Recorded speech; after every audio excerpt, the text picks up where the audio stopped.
Para todos os estilos de aprendizagem preferidos pelos alunos, existe um estilo de ensino correspondente.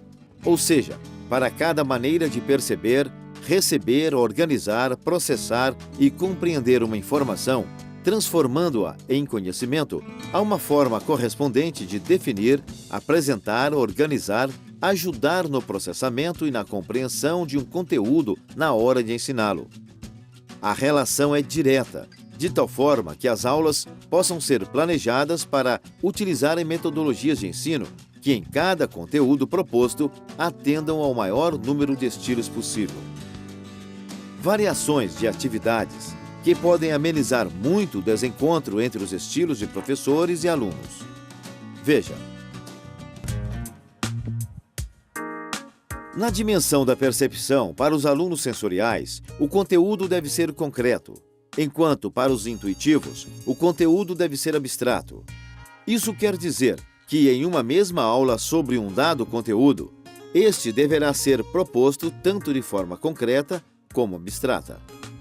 Na dimensão do processo de recepção da informação no sistema cognitivo do aluno, para os alunos visuais, a informação deve ser apresentada de forma mais visual. Para os alunos de estilo verbal, o estilo correspondente e de melhores resultados é aquele em que a informação é apresentada verbalmente. Isso significa que, em uma aula, um conteúdo deve ser apresentado tanto verbalmente como visualmente. Na dimensão da organização, para os indutivos, o conteúdo deve ser organizado de forma indutiva. Ou seja, o estilo de ensino que corresponde é aquele que vai dos dados específicos para uma visão geral dos dados. Já para os dedutivos, a organização do conteúdo será o inverso, dos princípios gerais para os dados mais específicos. Em uma sala de aula, as duas formas de organizar o conteúdo deverão ser abordadas. Na dimensão do processamento das informações, o estilo correspondente diz respeito à participação dos alunos. Para os ativos, o professor deve preparar uma aula mais participativa, ao mesmo tempo em que trabalha o conteúdo para os alunos de estilo reflexivo, de forma que eles também possam processar as informações de forma mais passiva. Finalmente, na dimensão de estilos da compreensão, merece atenção a perspectiva como o conteúdo é trabalhado. Para os alunos sequenciais, os conteúdos devem ser apresentados pouco a pouco, buscando-se a conexão entre eles.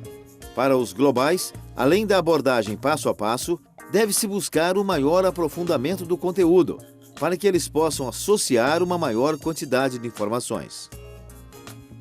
Eu acredito que uma vez que o professor entenda a importância do assunto de que estudantes aprendem de maneira diferente, poderá perfeitamente modificar bastante a sua maneira de dar aula. Se o professor, por exemplo, não der importância a gráficos, mapas, esquemas, fotografias, etc., preferindo simplesmente a informação verbal, ou seja, só fala, não deve requerer um esforço muito grande para modificar um pouco isso. Ou seja, é necessário que o professor tenha flexibilidade e também a vontade de modificar a sua maneira de apresentar a sua disciplina, de modo a contemplar a todos. Daí a grande importância do que eu denomino multiação.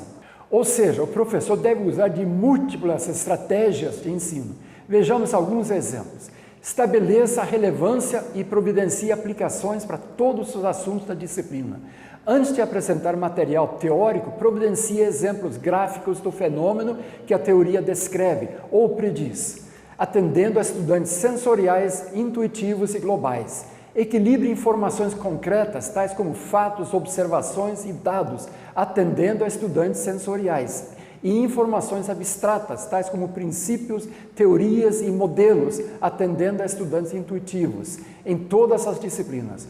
Use extensivamente figuras, esquemas, gráficos e esboços simples, antes, durante e depois de apresentar material verbal, atendendo a estudantes sensoriais e visuais.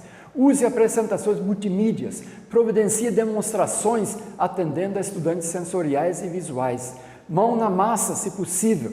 Use alguns números em exemplos ilustrativos, não apenas variáveis algébricas, atendendo a estudantes sensoriais. Dê tempo para os estudantes pensarem no que lhes foi dito. Ocasionalmente, nos últimos minutos de uma aula, peça aos estudantes para, numa folha de papel, em 1 minuto, escrever dúvidas e opiniões e recolha as folhas. Por exemplo, pedindo para os alunos descreverem os pontos principais e os pontos mais confusos da aula, atendendo a estudantes reflexivos. Através dessas breves manifestações, o professor pode obter valiosas informações de como estão indo as coisas na disciplina. Dê exercícios em pequenos grupos durante a aula, atendendo a estudantes ativos e reflexivos. Use estudos de casos com os alunos divididos em pequenos grupos, atendendo a todos os estilos. Use programas de computador em aulas, se você tiver os softwares adequados, atendendo a estudantes sensoriais e ativos. Dê exercício de fixação para casa, atendendo a estudantes sensoriais e ativos. Mas não exagere, atendendo a estudantes intuitivos e reflexivos. Dê alguns problemas e exercícios abertos que demandem raciocínio criativo e julgamento crítico, atendendo a todos os estilos. Faça estudantes cooperarem em tarefas para casa, atendendo a todos os estilos. Limite material novo, surpresas, pegadinhas, etc., em provas com tempo limitado e minimize velocidade como fator crítico, atendendo a estudantes sensoriais. Estimule soluções criativas, mesmo erradas, atendendo a todos os estilos. Informe os estudantes sobre seus estilos de aprendizagem ou permita que eles os descubram. Tente algumas sugestões de cada vez. Adote as que funcionam para você, então tente mais algumas.